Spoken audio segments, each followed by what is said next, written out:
I'm dipping in my Civic. I'm bouncing in my Civic. I'm riding in my Civic. I got the free gas. Boom, boom, boom. What's up, y'all? It's your boy Ellis Rider. You tune in for another one. So I just want to chop it up. Since y'all talking, I listen. You know what I'm saying? Last person I remember commenting on the video said something about it wanted to hear more vlogs or whatever, and I'm with it. But I still want to make sure it's relevant, to the channel, to me, you know what I'm saying, and all that good stuff. So this morning vlog, as I'm headed back from the doctor's office, I stopped and got me some breakfast and shit. I'm not really a breakfast person, but I'm hungry as shit this morning.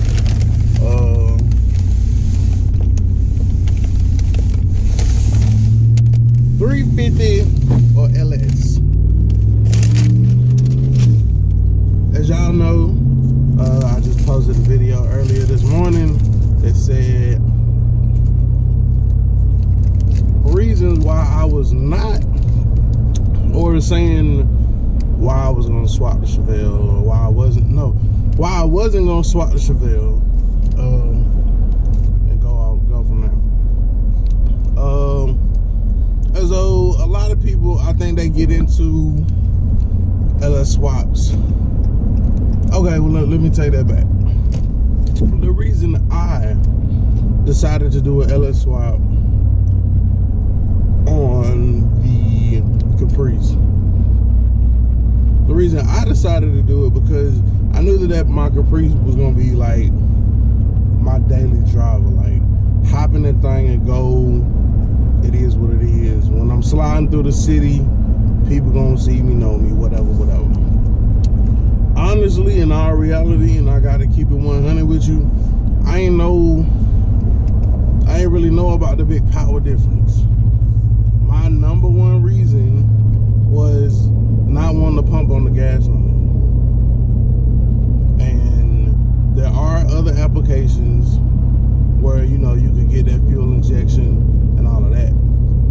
However, no one is doing LT1 swaps no more. Nobody's doing TBI swaps and all that stuff. So granted, all the information made available to me and kind of what was in style or whatever, then that's kind of what worked best.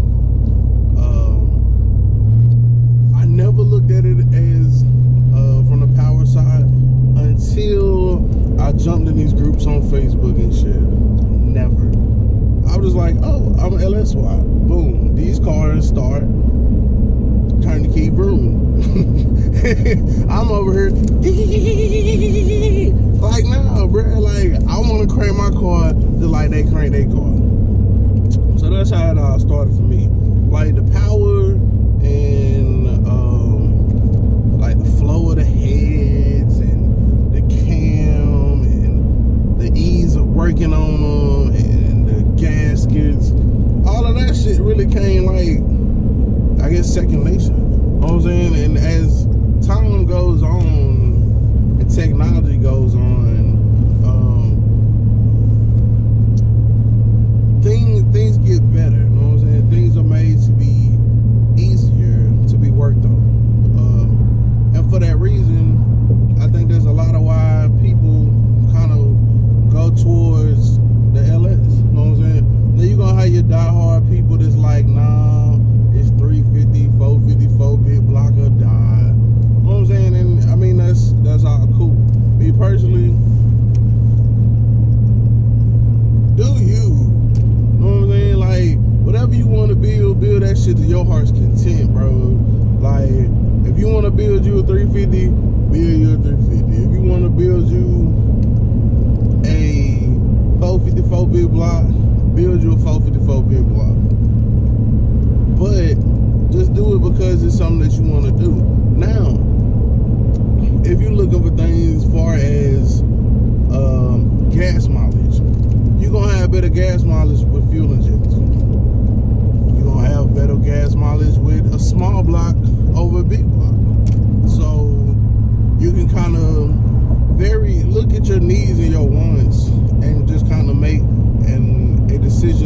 based off of that versus, you know, just what you want to do. So that's my thoughts on it. I'm finna get in my breakfast and shit, because I really didn't want to be like eating all on camera and shit. Yeah, I'm like, damn. He up here eating in front of me and shit. I'm at work and shit. I ain't even ate. Whatever the situation may be. But there's pros and cons, you know. Another reason why I didn't do the LS swap was, or that I did the LS swap, was I didn't know a lot of people that were knowledgeable with carburetors. But not a lot of people that were knowledgeable with timing and, you know, things of that nature. And I know it sounds odd, you know what I'm saying, but a lot more people, I mean, with the LS stuff, like, there's a whole lot more knowledge out there, you know what I'm saying? Like, it's either kind of easier to work on the diagnose, for the most part, and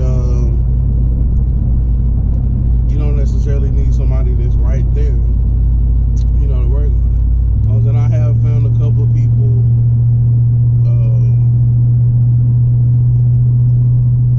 after the fact, you know what I'm saying, when I had that maroon box Chevy, I was driving the maroon box Chevy, you know what I'm saying, 30-40 miles out of back,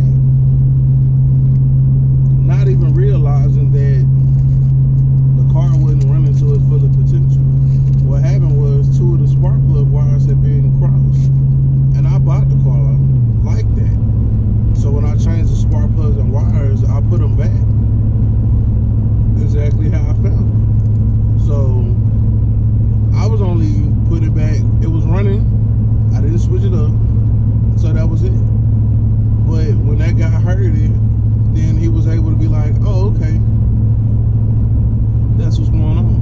He looked, examined the wire, was like, boom, these supposed to be like that, and boom, that motherfucker ran like it had some balls to it then, you know what I'm saying? So, you don't have to worry about distributors, you don't have to worry about, like, crossing wires. I mean, it's pretty straightforward. 1357 on one side, 2468 on the other. That go on a straight line.